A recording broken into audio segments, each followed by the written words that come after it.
You know, when you think of a cosmetology license, you probably just think about beauty. But what if I told you it could be a tool for building a city's entire economic infrastructure? In this explainer, we're going to use data from one beauty academy to see how licensed education can become this powerful engine for local growth. So, let's get into it. Yeah, I know what you're thinking. A new hairstyle? Building an economy? Sounds a little strange, right? But the answer goes so much deeper than the price of a haircut. We're talking about a skilled trade that can light the fuse on a multi-million-dollar economic chain reaction, creating businesses and jobs, all starting with just one single graduate. So to really get how this all works, we've got to look at the engine that's driving it all. And it starts with a very specific kind of school, one that's designed to get people into the workforce and making an impact fast.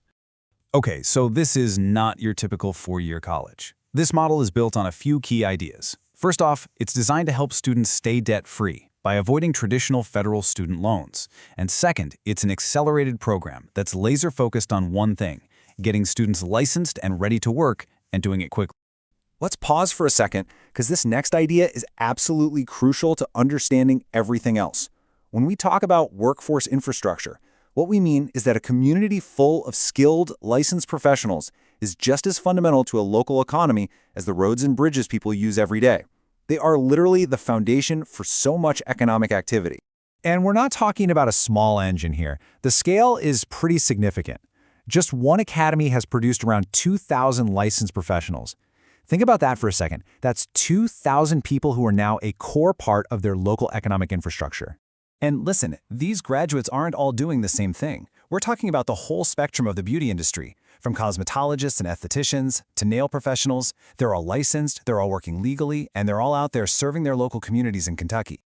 All right, so we've got the school, we've got the graduates. Now let's see where the magic really happens.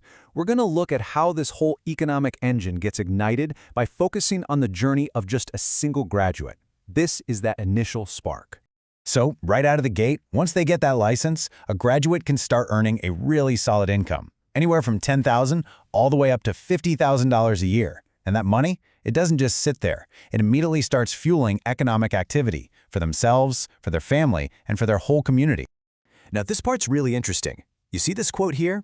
What it's basically telling us is that these numbers aren't just pulled out of thin air. They're specifically calculated for a real-world workforce context. So this is all about the actual impact these professionals have when they hit the job market.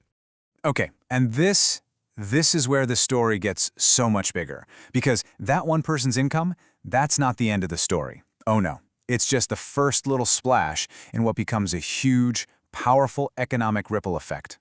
And you can actually see how this multiplier works step by step.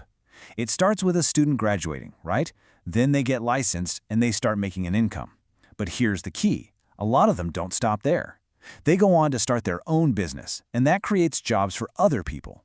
See how it all snowballs into a direct boost for the entire local economy? This is such a crucial point. These graduates aren't just job takers, they're job makers. About 30 independently owned salons and shops have been started by graduates from this one academy. And get this, each one of those businesses is pulling in somewhere between $500,000 and a cool $1 million in revenue every year. That's the multiplier effect, right there in action. Okay, so we've seen the individual graduate. We've seen the small business owner. Now, let's zoom all the way out and look at the big picture. What happens when you take that effect and you multiply it by those 2,000 graduates working all across Kentucky? Well, the total economic impact is, honestly, it's staggering.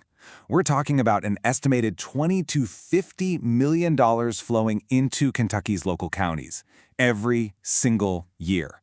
That is the incredible power of building up that workforce infrastructure we talked about earlier. So a number that big, it's fair to ask, right? Where does it all come from? I mean, how does the work of cosmetologists, estheticians, and nail professionals really add up to tens of millions of dollars? Let's break it down. So that massive number isn't just one thing. It's a whole mix of economic activity. You've got the direct service income from clients, of course, but then you have to add in the salaries and wages they pay to their employees. And think about the rent they pay for their shops, the utilities, all the money they spend on local supplies and services. And on top of all that, you have the taxes that both the businesses and the individuals are paying into the system. Every single piece adds up. Now, of course, we have to be clear here, these are estimates, and they're pretty conservative ones at that, based on what's happened in the past. They're really here to show the incredible economic potential, but naturally, individual results are going to vary. And all of this leaves us with one final big question to think about. If this is the kind of massive economic impact we can see from just one type of skilled trade, it really makes you wonder, doesn't it? What other hidden economic engines are out there quietly building our communities every single day? What other vital workforce infrastructure are we maybe completely overlooking?